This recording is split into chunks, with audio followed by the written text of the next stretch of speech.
posgrados Universidad Politécnica Salesiana, buscamos nuevos líderes. Continúa con tus estudios de cuarto nivel y mejora tus competencias laborales. ¡Inscríbete ya! Más información en posgrados.ups.edu.es o escríbenos al 09 39 66 75 74. En redes sociales encuéntranos como Posgrados Universidad Politécnica Salesiana. Juntos construyendo ciencia. Universidad Politécnica Salesiana.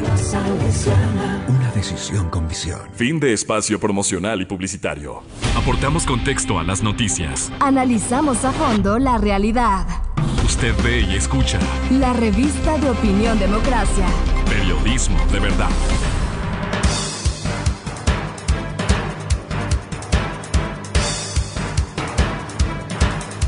Estamos de regreso ya y claro, el tema de la transición, de la transmisión de mando incluso, de cómo se va organizando la asamblea, de las perspectivas del país, nos llevan a seguir el debate, ¿no? En la primera parte de estos diálogos en la mañana veíamos cómo una sola declaración de un asambleísta puede provocar un gran debate, lo cual demuestra que la sociedad también está muy pendiente, pero que cualquier gesto puede generar un debate y democráticamente pensando está bien que genere el debate, que quienes van a ejercer el poder nos aclaren hasta cuáles son los límites de eso que se debate o incluso que lo desmientan y que digan que no hay ninguna posibilidad. Y para esto hemos invitado a la doctora María Paz Gervis, al doctor José Hernández y al doctor César Ulloa. El gobierno tiene un reto de gobernabilidad, ya no solo con la asamblea, ya no solo con los actores políticos, sino con la sociedad en general. Quiero saludar al doctor José Hernández. José, gracias por acompañarnos. Bueno, esto va a ser el debate nacional, cómo lograr una gobernabilidad. ¿Cuáles son los puntos que para José Hernández, que hace el seguimiento permanente de esto, son bases para iniciar una gobernabilidad viable? José, bienvenido, gracias por acompañarnos. Buenos días, Francisco. También buenos días a María Paz, a César y a toda la audiencia de Radio Democracia. Gracias, Francisco, por la invitación. A ver, cuando se habla de gobernabilidad, básicamente en este momento toca hablar de dos grandes acuerdos que el presidente tendría que lograr. Uno es en el plano del Ejecutivo, o esto dicho, plano del gabinete, y en el otro es en la agenda mínima legislativa que tendría que tener para que uno pueda ver, como ciudadano, los ciudadanos podamos ver qué quiere el gobierno, por qué quiere el gobierno, con quién quiere el gobierno y para qué quiere el gobierno. Dicho de otra forma, necesitamos tener esclarecimientos que hasta ahora no hay. ¿Qué hay hasta ahora, Francisco? El presidente ha dicho que quiere un gobierno de unidad nacional. Se sabe que ese gobierno, ese gabinete que tenía que ser en parte anunciado ayer, no lo fue. Por razones que son evidentes. Hay un tema de arquitectura, de composición de ese gabinete que tiene que ser paritario. Creo que hay conciencia, por lo que sé, por lo que he hablado con la gente cercana al presidente, que hay conciencia de que quieren un gobierno paritario, es decir, un gobierno donde haya, por supuesto, paridad hombre-mujer, pero no solamente esa paridad, y ahí es donde viene el tema, porque claro, se requiere no solamente esa paridad con gran capacidad de lado y lado, de los hombres y de las mujeres, para los cargos que vayan a ocupar, pero también se requiere que haya una representación con las mismas garantías para el Ejecutivo, es decir, con capacidad de ejecución, con representatividad y con gran capacidad administrativa por parte de otros grupos, ¿no es cierto?, que deberían hacer parte del gobierno, en el cual estuvieran, pues, obviamente representaciones étnicas y también, y por qué no, de ciertos grupos de la sociedad civil que participaron en el triunfo del presidente Lasso. Entonces, me parece que ahí hay dos temas que son fundamentales, Francisco. Uno es la composición del gabinete y la representatividad que tenga. Y dos, me parece que es fundamental tener claro cuál es la agenda mínima. Me parece que eso está haciendo falta por parte de Creo. ¿Por qué? Porque ya se está negociando, y los grupos, y tú lo sabes, Francisco, están negociando autoridades dentro del legislativo.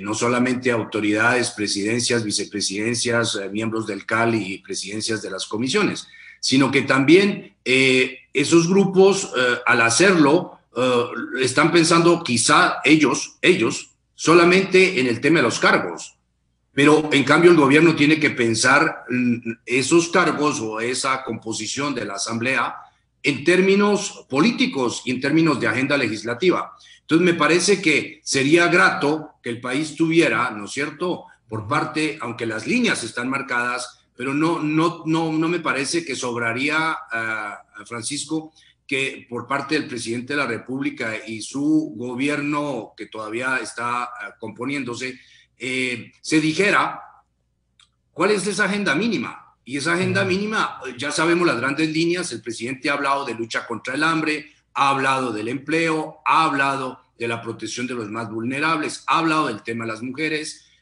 ha hablado del tema de la seguridad, ha hablado del tema del coronavirus, pero claro, y también, por supuesto, de la desnutrición crónica infantil. Me parece que ahí hay temas fundamentales, pero sería grato, me parece, Francisco, que se dijera cuál es la agenda mínima legislativa sobre la cual se pudiera elaborar un acuerdo legislativo. Y entonces, claro, ahí al saludar a la doctora María Paz Gervis. María Paz, bienvenida, buenos días. Bueno, este marco que ya nos pone José Hernández, pero que también se ha ido un poco vislumbrando en las ejecuciones ya del presidente electo, pueden llevarnos a quizá no una representación grande de todo el país, sino una primera base de lo que puede significar el timón en manos del presidente Lasso. María Paz, bienvenida, buenos días. Buenos días, Francisco, a todos quienes nos escuchen y a mis compañeros de panel. Bueno, pues esa representación mínima no puede darse el lujo de no incluir a la mayoría, y en este gobierno en particular. Es decir, por un lado, es evidente que quien llega a las elecciones legítimamente, como es el caso del presidente electo, tiene todo el derecho y la obligación al mismo tiempo de armar su equipo de trabajo con quien él considere y con su gente más cercana. Por supuesto, eso no está en duda. Pero aquí hay dos elementos. Por un lado, a mí me parecería de un despiste político el no identificar y el no caer en cuenta que la manera en que él llega al gobierno en una condición que le hemos conversado en varios espacios tantas veces, tan fragmentada, es una circunstancia sui generis. Es decir, nunca el encargo de un gobierno es un cheque en blanco, peor ahora. Entonces, si no tiene la habilidad del presidente electo de dar esa lectura con esa fineza, puede poner en riesgo el país. Enfrenta ya algunos retos de gobernabilidad, que bien se los ha expresado. Por un lado, la composición de la Asamblea, que todos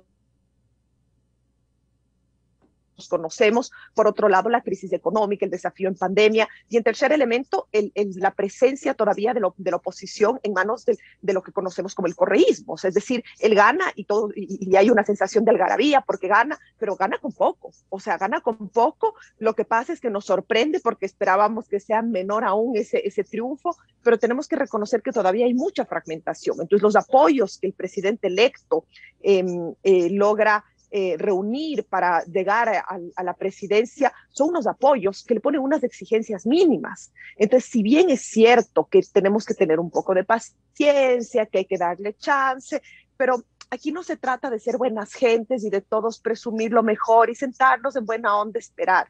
Esto es un tema de gobernanza.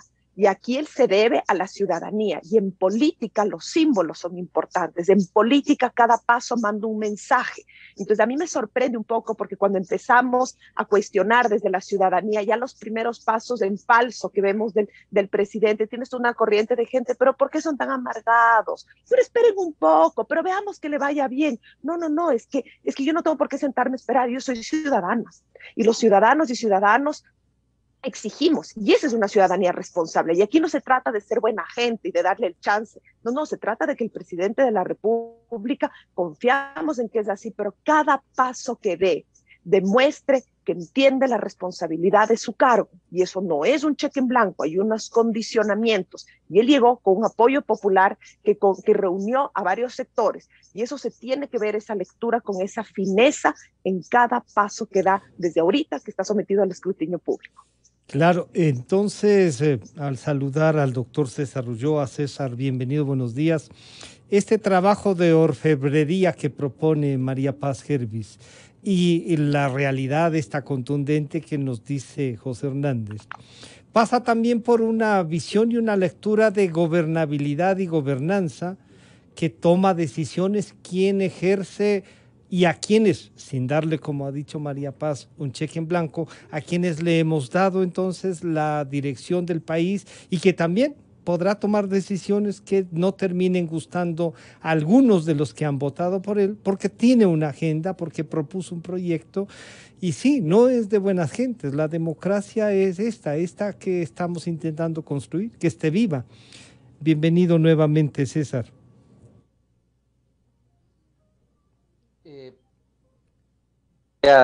Francisco, un cordial saludo a José y a María Paz. A ver, yo quisiera hacer unas 3 precisiones antes de contestar la pregunta, y es que antes del 2008 se gobernaba con un ejecutivo, con una asamblea fragmentada, por lo tanto no es un fenómeno nuevo en el Ecuador. Es decir, una vez más se reitera algo que hasta el 2008 era muy recurrente. Por lo tanto, es un escenario similar, pero en un contexto, a mi modo de ver, distinto, y por lo tanto no es que nos enfrentamos a un fenómeno extraordinario. Es decir, el Ecuador desde la transición a la democracia tuvo esto, un ejecutivo que gana las elecciones con una asamblea fragmentada. La segunda, que es un ejecutivo que está atado de pies y manos, en el sentido de que él hereda un presupuesto elaborado por el gobierno que sale. Por lo tanto, habría que ver qué condiciones o qué margen de acción tiene sobre la base de lo que hereda. Es decir, es un gobierno que hereda dificultades y que tiene poco margen de maniobra debido a esta relación con una asamblea fragmentada. La tercera, que es un gobierno que tiene que asumir en condiciones excepcionales, y digo excepcionales porque el problema de la pandemia no es exclusivo del Ecuador, la multiplicidad de crisis es algo real, evidente, es decir, está rebasado por una serie de problemas. Y la cuarta, que una cosa es ser candidato durante 3 ocasiones y una muy distinta es asumir y ejercer el poder. Entonces, yo diría que estas precisiones son importantes porque él es un heredero de ciertas condiciones. Históricamente el Ecuador repite un escenario. Y la tercera, indudablemente que las intenciones se quedan en la campaña porque ahora es un tema de toma de decisiones. Yo creo que el Ejecutivo tiene algunas posibilidades, ya siendo muy pragmático, ¿no? El Ejecutivo tiene una capacidad de colegislador y eso hace que tenga iniciativa en la medida que sus operadores políticos, hablo de quien pueda asumir la cartera de gobierno, tenga todo el palmarés, tenga toda la eficiencia, tenga toda la capacidad de negociar en un escenario que es real, que es un escenario fragmentado. Entonces, ahí necesita gente que sepa del oficio. Y cuando digo gente que sepa del oficio, hablo de gente que tenga una experiencia en lo que significa el ejercicio real del poder. Es decir, acá no se trata de poner a personas que intentan de alguna u otra manera hacer las cosas porque por ahí no, se necesita gente experimentada, con altas credenciales, con oficio, es decir, en el diseño del gabinete no se necesita experimentar, aquí el gabinete no debe ser un experimento, el gabinete tiene que estar a la altura de las condiciones que vive el Ecuador y las condiciones son extremadamente claras. La segunda, el Ejecutivo tiene capacidad de gobierno por decreto, porque así lo establece la Constitución y además es una Constitución hiperpresidencialista. Curiosamente, el gobierno de Correa en sus 10 años, aun cuando tenía mayoría calificada en un momento y absoluta, fue el que más uso de los decretos hizo. Y tercero, yo creo que el gobierno tiene una capacidad de poner una gobernanza multinivel, que significa que mientras va haciendo el oficio con la Asamblea, puede tener una alianza interesante con los gobiernos autónomos descentralizados, llámese municipios, prefecturas y juntas parroquiales. Es decir, hay vías y hay posibilidades de gobierno.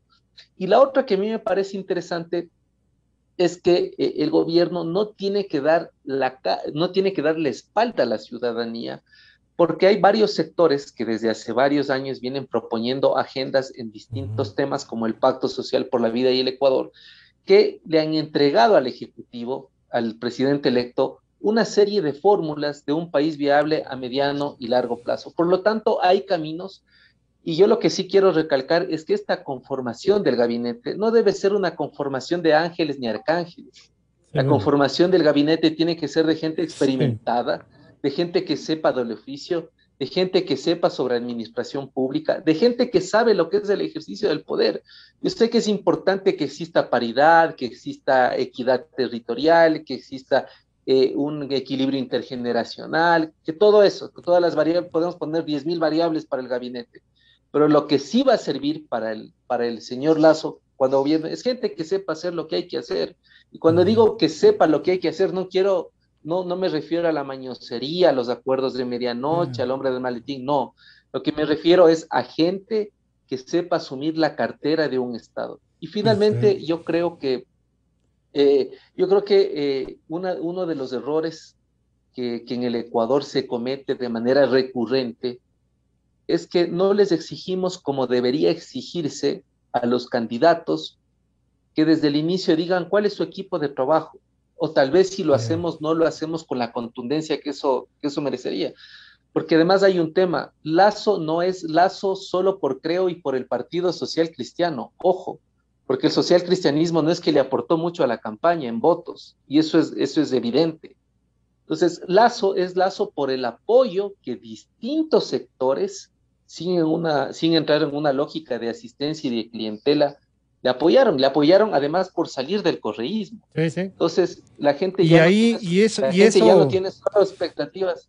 Claro, y eso ha generado, no tiene... César, esas expectativas que usted decía y esa conformación de quienes llevan a la presidencia al señor Lasso, tiene que ver también entonces con que no han sido un tema político orgánico, sino esta fuerte decisión de recuperar la democracia y de votar por un proyecto en contra de un proyecto que estaba limitando esos sentimientos.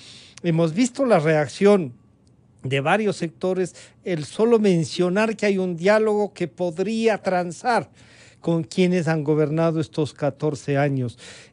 José, esto se pone una tarea difícil, pero claro, tanto María Paz que dice aquí está una ciudadanía que está ansiosa de ver lo que va a pasar, y César que dice, oigan, esto también tiene que ver, sí está bien cumplir con determinadas cosas, pero también darle funcionalidad al Estado. Empatar eso, habrá operadores políticos y nombres para ensamblar estas dos cosas, José. Francisco, yo sé que el presidente Lasso ha propuesto a Izquierda Democrática y a Pachacutic estar en el gobierno.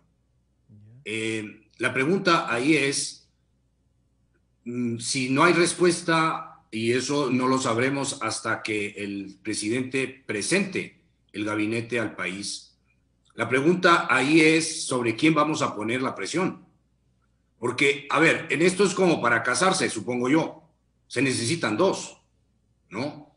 Y hay uno aquí que propone o que tiene la película clara, el hecho de que Lasso no haya ganado meramente con su programa, el hecho de que haya abierto su programa a otras visiones, a otros aportes, a otras presencias, lo cual es fantástico desde el punto de vista de la inclusión y de la visión de la sociedad. La sociedad es compleja, la sociedad no es uniforme, la sociedad y esa complejidad que no estamos acostumbrados a pensar los latinos, ¿no? Somos muy unívocos, somos muy unilaterales, eso se ve en las redes, la gente hace fiesta cada día cuando tiene la razón y lo que importa entrar a las redes en una pelea es tener la razón, no entender a veces la complejidad de los temas, sino tener razón. Entonces, eso que ocurre en las redes es lo que no debe ocurrir en el gobierno.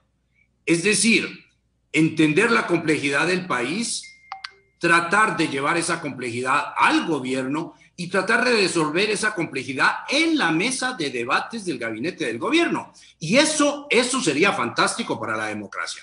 Entonces, la preocupación aquí es, Francisco, vamos a darle el beneficio de la duda a Lasso, y cuando no hay, como ocurrió ayer con Jiménez, pues ahí salimos a decir lo que tenemos que decir. Me parece que eso es lo que hay que hacer. Como ciudadanos es lo que hay que hacer.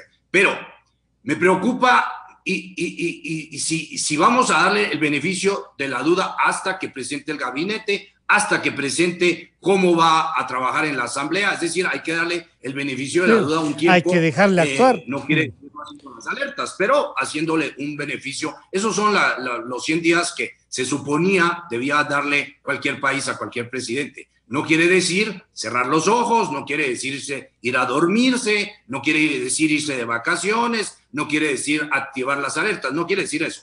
Quiere decir entender que hay un marco en el cual quizá todo no está dicho, quizá todo no está visto. Ok, en ese caso, Francisco, vamos a darle el beneficio de la duda a Lasso de que hasta que presente, eso serán unos días.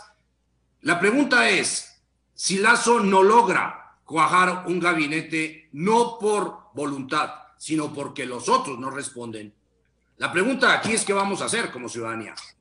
Porque aquí ocurren cosas y lo vimos ya al comienzo de la segunda vuelta. Recordemos lo que hizo la izquierda democrática. Recordemos, sacó un boletín diciendo que no iba a apoyar a ningún gobierno, en nada, o sea, que no les apoya, que declaraba la oposición y que llamaban a no votar por nadie. O sea, es maravilloso, es decir, y el señor Herba se iba a ir de vacaciones, dijo sí. Dijo en un TikTok. Hasta luego, me voy a trabajar. Me voy a mi trabajo, es decir, el país a otra cosa. Bueno, ¿qué vamos a hacer como ciudadanía si eso ocurre? A mí me preocupa esta reflexión que no debe ser unívoca y no debe ser solo sobre un elemento o sobre un protagonista del poder. Me parece que como sociedad deberíamos pesar sobre todos los actores de la sociedad, todos, porque significa que en este momento los necesitamos a todos o a la mayoría en el gabinete o en la mesa del gobierno o en las secretarías o donde tengan que estar, pero los necesitamos colaborando, diciendo, tratando de cuajar proyectos de país, porque no necesitamos tener cada uno razón en nuestro rinconcito. Necesitamos que el país avance. Y para eso me parece, Francisco, que lo lógico en este caso es poner presión sobre todos los actores para que, haciendo la parte de las responsabilidades, lo que cada uno tiene que hacer, pero sí mirando si hay colaboración o no, si hay apertura o no, si hay sensatez o no. No estoy hablando de que tengamos que estar todo el país de acuerdo sobre todo, pero sí hay en el momento que vive el país, en la urgencia que vive el país, se requieren unos puntos mínimos de acuerdo. Es que si no, ¿cómo vamos a sacar a los niños de la desnutrición infantil? ¿Cómo vamos a hacer con la gente pobre del país, Francisco? ¿Cómo se va a hacer para obtener empleo? ¿Cómo se va a hacer para atraer inversión? Entonces me parece que hay que poner presión sobre todos los actores. Me parece en este momento es la más justa, sería, ¿no? La más justa y democrática. María Paz, esto de ejercer presión de opinión ciudadana, de esto que usted decía, de ejercer la ciudadanía y activamente, pasa entonces por ver no por ver si representa o no a todos los que votaron, porque él al fin y al cabo deberá representar a todo el país, incluso a los que no votaron por él. Pero no va a estar entonces la medida, por lo que nos dice José, en cuanto a su composición de gabinete o de gobierno, quienes nomás representen, sino que va a estar ahí la administración.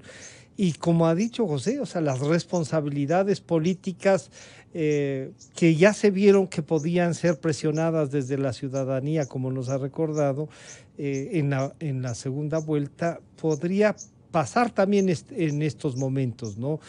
Buscar que nos digan qué van a hacer.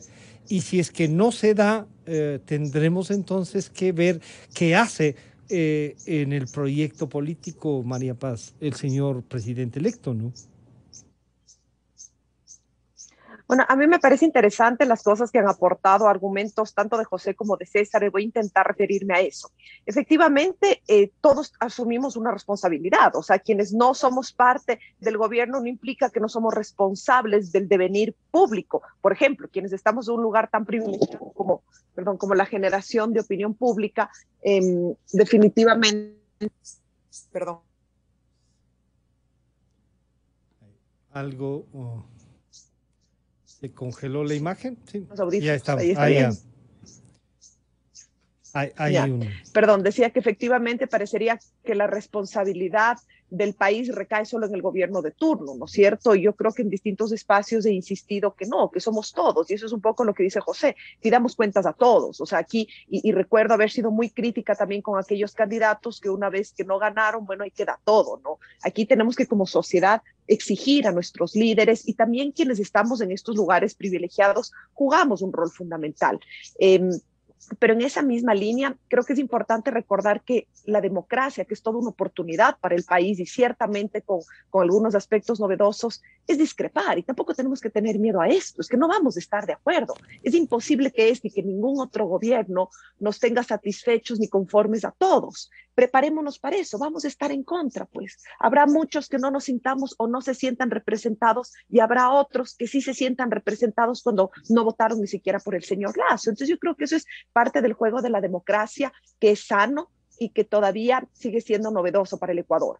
Y respecto a lo que planteaba César, esto de que necesitamos personas con unas capacidades, que no puede haber aquí gente improvisada, que no puede haber gente ni por lealtades al Ejecutivo, ni porque es buena gente, sino que necesitamos gente, como se dice en lenguaje común, gente ducha, ¿no? Se piensa en el ministerio, en todos, pero en la cartera, por ejemplo, de la política, necesitas a alguien que conozca cómo se cuecen las habas. Y aquí no nos referimos a que conozca cómo se hacen los pactos, cómo se negocian. No, todo lo contrario.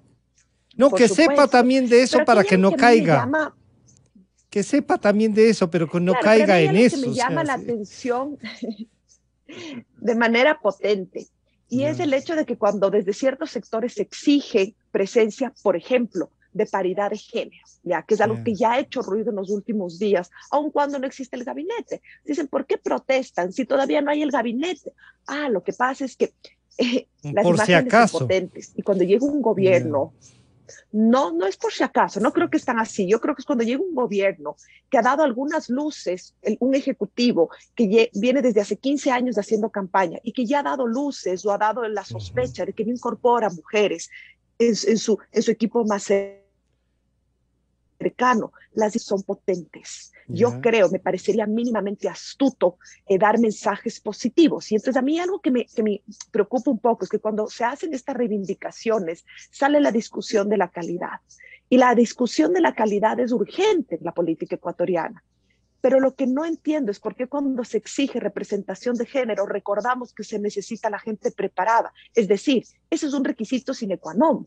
O sea, que la gente sea preparada, que la gente sea honesta. Esos son como los mínimos. O sea, eso no, para mí, eso no debería entrar ni en la discusión. Cuando se exige representación de género, de distintos grupos, de minorías, pero es que lo otro ya se solventó, pues eso no estaba ni en duda. Entonces ahí es como que todavía vemos que son unos elementos que quizás intentan minimizar, no son cosméticos, no son estéticos, son profundos, son de los valores de la sociedad ecuatoriana, de los valores de una democracia que exige que se cambie la foto, y que la foto de familia no sea solo en lo estético, sea en lo profundo, que demuestre que se llegó al gobierno y que se entendió cuáles son las grandes preocupaciones de sectores de la sociedad, no de todos, pero de sectores que antes no tenían voz y que ahora sí tienen voz. Claro, entonces, pero como hay tantos temas, como hay... Sí. Por favor. Yo quería ir donde César que puso el tema de la experiencia, y la experiencia pasa también por entender, pero también pasa porque los resultados de las innovaciones en estos 14 años no han sido pues como para aplaudir, ¿no es cierto? Entonces sí parece que hay que equilibrar las dos cosas. estas nuevas visiones, pero también con las realidades. Y como usted decía, un ducho en la política, sí, no uno que vaya a comerciar con la política, pero sí uno que conozca los sectores políticos y sea capaz de generar desde las agendas del gobierno y entender las otras agendas para empatar. César, esas serían nuestras nuevas características, esta nueva visión, y como María Paz nos pone, o sea, aquí no hay que minimizar nada, sino que hay que intentar ponerlos en conjunto, César. Yo estoy convencido que el Ecuador tiene que ir a un auténtico acuerdo, que es una articulación de varios compromisos entre todos los actores y sectores. El Ecuador ha tenido acuerdos, pero ha tenido el pacto de la regalada gana entre socialcristianos y el PRE, ha tenido el pacto de los hospitales. Bueno, esos son los pactos que ha tenido el Ecuador, pero el Ecuador no ha tenido un auténtico acuerdo, que es la sucesión de una serie de compromisos entre los distintos actores. Para que eso suceda, yo creo que debe haber dos condiciones. La primera, que el Ejecutivo tiene que ser lo suficientemente auténtico y generoso y abrir, ¿no es cierto?, las puertas para que los distintos sectores que tengan propuestas puedan ayudarle en la conducción de algo tan complejo, porque además yo creo que nunca Lasso se hubiese imaginado ganar las elecciones en un escenario tan complejo como el que tenemos. Y la segunda, que los partidos políticos sobre todo, y también las élites, tienen que jugar un auténtico rol por el Ecuador.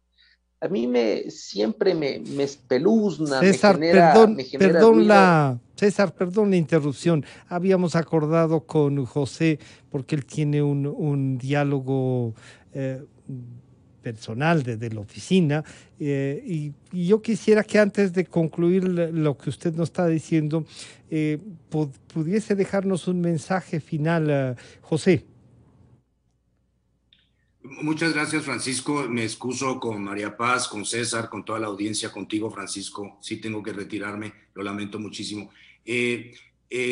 Agradecer, Francisco, a Radio Democracia. Me parece fundamental este debate. Me parece que el tema que está planteando César de las élites es fundamental. Tú sabes, Francisco, cuánto hemos hablado en Radio Democracia de ese tema. Me parece que el tema del acuerdo es fundamental y algún rato tiene que ser. Este es un país que ha dado muchísimas pruebas de no ponerse de acuerdo. Es impresionante cómo el país está de acuerdo para estar en desacuerdo. Es abrumador.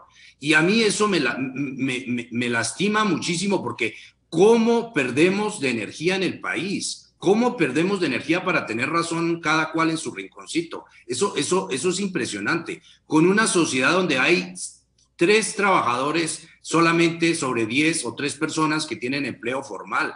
No tenemos derecho. Y me parece que con lo que vivimos 10 años, casi 14, me parece que si eso no nos llama a una sensibilidad, Francisco, a generar acuerdos, a deponer, a que todo sea como queremos, sino tal vez démosle espacio a ciertos puntos para que como sociedad avancemos. Algún rato tenemos que salir de la baldosa, Francisco. Algún rato debemos de pensar en cuál es el papel del Ecuador en el mundo, cómo podemos salir mejor, cómo podemos hacer que los jóvenes no tengan esta pretensión de irse del país como único futuro. Eso es inaudito. Así que me parece que le debemos a los jóvenes muchas cosas y al país todos le debemos, me parece, Francisco, generosidad, y me parece que lucidez. Me parece que eso es fundamental por los más vulnerables, por toda la gente que no está incluida, y que me parece que es fundamental incluirla cuanto antes para que podamos decirnos sociedad y país. Eso gracias, más. Y gracias, José. No, muchas gracias a ti.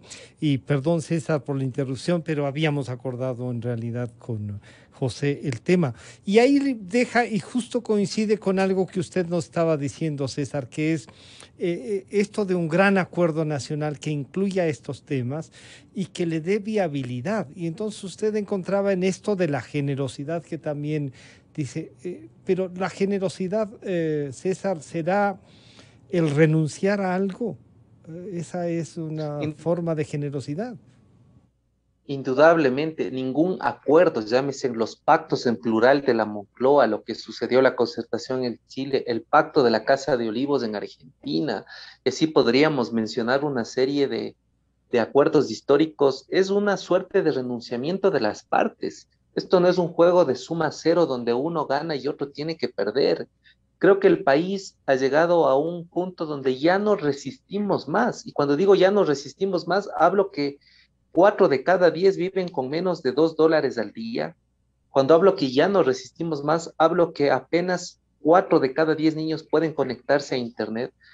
Digo que ya no resistimos más cuando Ecuador es el segundo país en América Latina con el mayor número de niñas y adolescentes embarazadas. Ya no resistimos más cuando 1 de cada 10 ecuatorianos y ecuatorianas desconfía en el otro.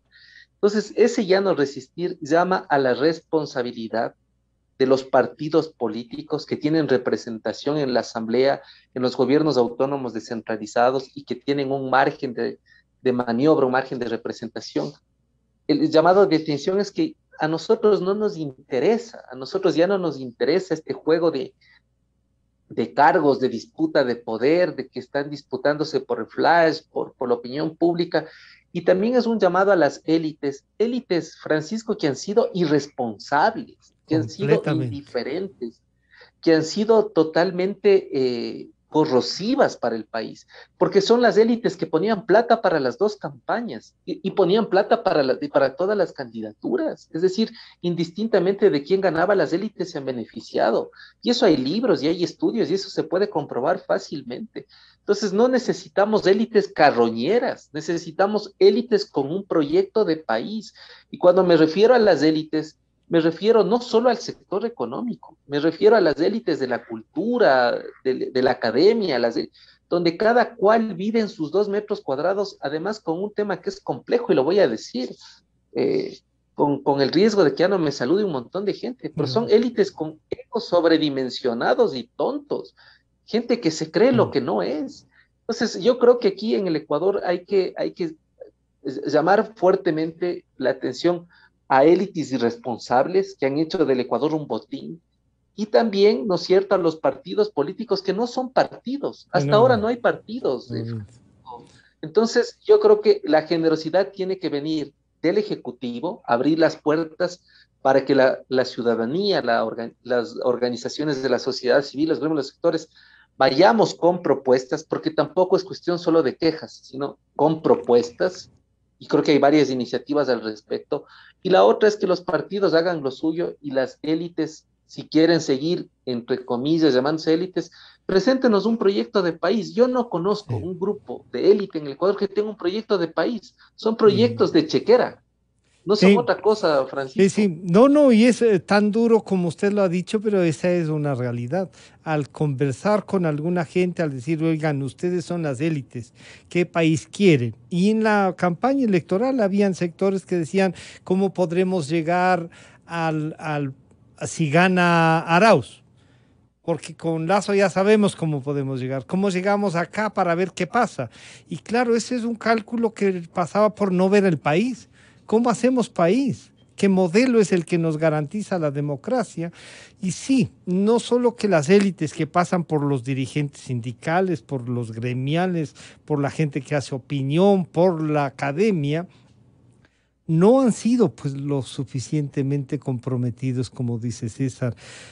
María Paz, entonces esto nos hace repensar la democracia, y la democracia es algo que hay que darse tiempo, no solo para pensarla, sino para construirla.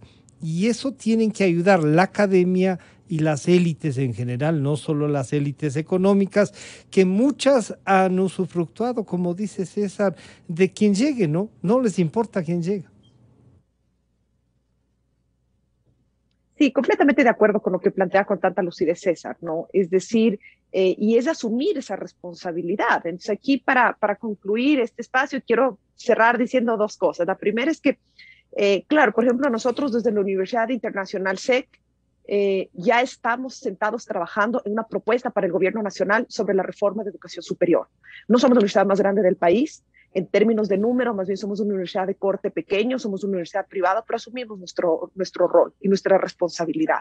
Ha anunciado el presidente electo que va a hacer una propuesta a todo el sistema de educación superior, que es uno de los clamores de la sociedad. Pues creo que mínimamente como universidad tenemos que tener una propuesta y estamos invitando a nuestros pares, porque tampoco puede el presidente leer 400 propuestas. Pues.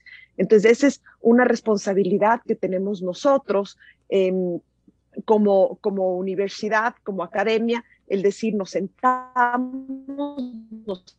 con nuestros pares y presentamos algunos aspectos para que o bien considerar algunas cosas, otras no, pero eso también es hacer país, no es solo decir en medios de comunicación no estamos de acuerdo, esperamos esto. Entonces esto que yo pongo como ejemplo, y no para que nos digan bravo, no, pero para decir que cada uno desde nuestro espacio podemos aportar y tenemos que hacerlo. Entonces aquí viene el escrutinio, ¿no es cierto? El escrutinio público. Entonces, así como yo digo, y lo digo en voz alta y lo seguiré diciendo porque ese es mi papel como ciudadana, que hay fotos, que hay imágenes que me ponen nerviosa, que no me dan confianza, que hay declaraciones como la del, declaraciones desafortunadas como la del el asambleísta electo del día de ayer, que aunque ella sí se haya enredado en las palabras, después diga, no, eso no es lo que yo quise decir, es como mínimo desafortunado si no vemos que esté en el límite de lo legal. No se puede plantear bajo ningún concepto que se van a revisar sentencias. Y es curioso porque el señor asambleísta de la bancada oficial empieza diciendo en las declaraciones, y esto es público, esto no lo digo yo soy un legalista convencido, dice.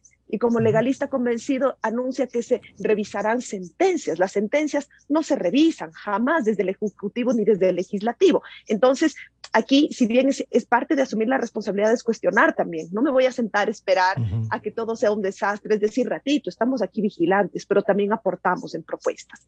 Y finalmente, para concluir, José, que nos dejó, pero aportó algo, me planteó algo que me parece súper interesante y que yo no lo conozco. O sea, no está en medios de comunicación, él lo conoce, yo no, pero tal vez es mi desconocimiento, pero que hay muchos sectores que han sido invitados y que no quieren hacer gobierno, pues eso tendremos que ver también sobre las siguientes semanas, ¿no es cierto? Porque hay el escrutinio público, no es que es obligación, si pongo un ejemplo, si le ofrecen un ministerio, por decirlo así, o le invitan a formar parte de un gobierno, a un partido político en particular, no es que tiene la obligación de aceptar, pero sí tiene la obligación de dar respuesta a la ciudadanía, porque si ambiciona tanto gobernar, pues tiene que sumar en los momentos de crisis. Claro, ahí el tema es que para los periodistas nos es quizá como obligación conocer algo de lo que el resto de la ciudadanía no conoce, y eso le pasa a José. O sea, José debe estar siguiendo los acuerdos, los diálogos y conversando con todos, como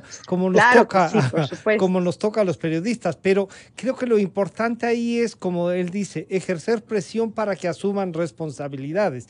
No es que estén obligados a participar, como usted ha dicho, pero sí a dar una respuesta de esas razones y cómo van a colaborar para que el país salga adelante. Eso creo que es el mayor objetivo, María Paz. Y aportan para el debate. Claro. Completamente de acuerdo. Y en la línea de lo que dice César, incomodarnos, ¿no? Aquí estamos sentados la rectora, 3 decanos más, el secretario general trabajando fin de semana, trabajando, porque es cuestión de aportar al país que tanto queremos, que nos merecemos, porque tenemos que ganarnos también. Así que en ese sentido agradezco por el espacio. Sí, siempre estamos. Entonces, César, lo dicho tanto por María Paz como por José, debe llevarnos a concluir lo que usted decía, ese acuerdo nacional que debe tener unos puntos, que debe tener una base, y en eso estamos, César. Estamos convencidos de que hay que promover un acuerdo con generosidad, con autenticidad, con máximos éticos, indudablemente, pero sobre la base de sacarle al país del estado de postración en el que estamos. Si alguien me dice quién está en la unidad de cuidados intensivos, es nuestro país. Nuestro país está en la unidad de cuidados intensivos, no ahora, ya viene por años en la unidad de cuidados intensivos. Somos un caso en estado vegetativo desde hace algún tiempo. Excepcional. Entonces yo creo que hay que ir a acuerdos. Me parece que el presidente debe ser generoso recibiendo las propuestas de los distintos sectores. Creo que los partidos deben transformar su forma de hacer política, y yo creo que este gobierno no debe ser un gobierno que haga lo que puede, sino debe ser un gobierno que efectivamente sume la mayoría de voluntades que están tratando de arrimar el hombro y salir adelante, y con una agenda mínima sostener o sustentar, consolidar ciertas bases, porque el país no resiste. O sea, yo creo que si a este gobierno le va mal, yo creo que el despeñadero está a la vuelta de la esquina. Me parece que todos debemos sumar, y eso depende mucho, insisto, de la generosidad de todos los sectores, porque no es un momento ya de disputa, ya las elecciones pasaron, ya los cargos están dados, la asamblea está conformada, pero si los asambleístas no hacen lo suyo, si los ministros no hacen lo suyo, si la ciudadanía no hacemos lo nuestro, creo que salir del estado en el cual estamos es bastante complejo, Francisco. Claro, y ahí decía José, ¿no? El planteamiento hecho para gobernar y es de participar en el gobierno que se ha hecho tanto a Pachacútec como a Izquierda Democrática, deberían tener, como ha dicho María Paz, una respuesta, y esa respuesta debería ser frente a qué se puede trabajar en conjunto y qué no. O sea, no está entre nuestro afán, diríamos así, ir al cargo público, lo queremos ganar para nosotros ejercerlo, pero sí hay estos acuerdos que podemos tener en la legislatura, el gabinete nombre nomás usted. Podría pasar eso también, y entonces escoger ahí un gabinete que incluya estos pensamientos, pero que no se aleje mucho del programa tampoco, César. Bueno, y además yo creo que los partidos no deben entrar en este juego de lavarse las manos. Yeah. Porque es fácil decir yo no apoyo, me paso a la oposición y torpedeo desde la asamblea. Me parece que esta es una posición no solo irresponsable, sino ridícula. Ridícula porque el país necesita sumas, el país necesita salir de la postración. Y me parece que lo más fácil es decir no votemos por nadie, yo me hago oposición, en 4 años voy a seguir compitiendo a la presidencia de la República. Y en 4 años no sabemos qué suceda. O sea, ¿quién quedó tercero y cuarto? Claro. No es una garantía que llegue a ser presidente de aquí a 4 años, todo puede pasar. Entonces me parece también iluso que quienes de alguna manera tienen legítimos intereses, luego quieran ya autoproclamarse presidentes si no ha pasado nada todavía. Entonces yo creo que hay que asumir las responsabilidades y no corrernos de la misión histórica que ahora el país nos tiene por delante, ¿no? En esta última ronda les voy a pedir entonces a los dos una reflexión sobre lo que se puede hacer y los límites que se debe tener para estos acuerdos, a más de lo que ya han dicho a lo largo del diálogo, de un compromiso ciudadano, porque también, más allá de estos actores políticos, es la sociedad civil, como se suele denominarla, la que tiene que comenzar a actuar y hacer mayor presencia. María Paz.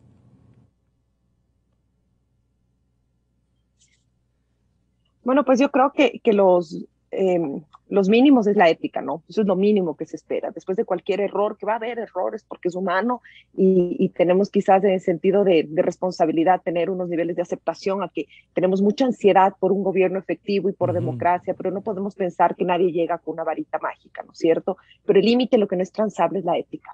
Entonces, cuando saltamos todos escandalizados como con el desafortunada expresión del asambleísta electo ayer, sí, porque ahí el límite es la ética, pues, la ley y la ética. Entonces, esos son los mínimos, ¿no? Pero después, claro, como señalaba César también, es la ausencia de partidos políticos. ¿Por qué estamos tan obsesionados desde la ciudadanía con los nombres? ¿Por qué pedimos nombres? Porque no hay partidos políticos, pues. Porque a diferencia de lo que pasa en otros sistemas, nosotros podemos saber cuáles son esas causas por las cuales se han militado, cuáles son esos valores. Ajá. Se nos fue el... Creo, sabemos. Ya. César, entonces esto de si hubiese partidos tendríamos ya una imagen, incluso las imágenes de quienes han militado por esas causas. Claro, facilita el incluso saber quiénes van a estar en los cargos. Pero no hay, eso hay que irlo construyendo, y creo que la sociedad civil puede ayudarnos comprometiéndose. ¿Cuál sería su mensaje, César? Que es importante que exista partidos, pero que los partidos tienen que replantearse en cuanto a sus aspiraciones, propósitos y su accionar político. Creo que los partidos tienen que ser la intermediación entre el Estado y la sociedad, y para eso tienen que tener cosas mínimas, capacitación, formación, cuadros, democracia interna. Eso hay que verlo y hay que apoyar para que eso suceda. Ese rol que cumplen los partidos, que cumplen las élites, que cumple la sociedad de la academia, ese rol debe ser ahora refrendado, no es para mañana. Creo que el país nos necesita ahora, Francisco.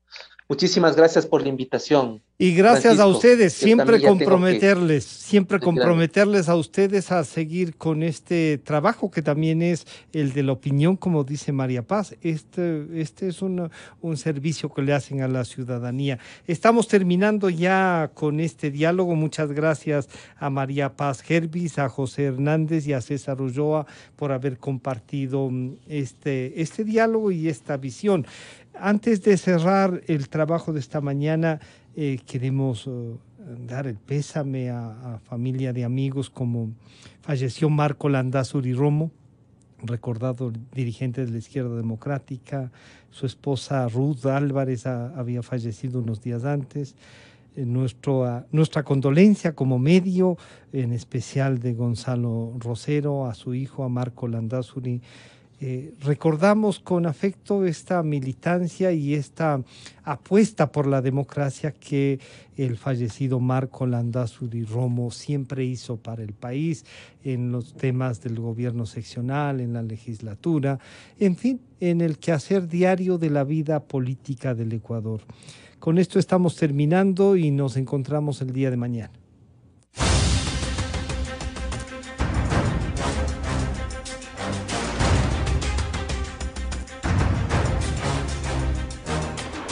La revista de Opinión Democracia agradece a las siguientes marcas. Inicio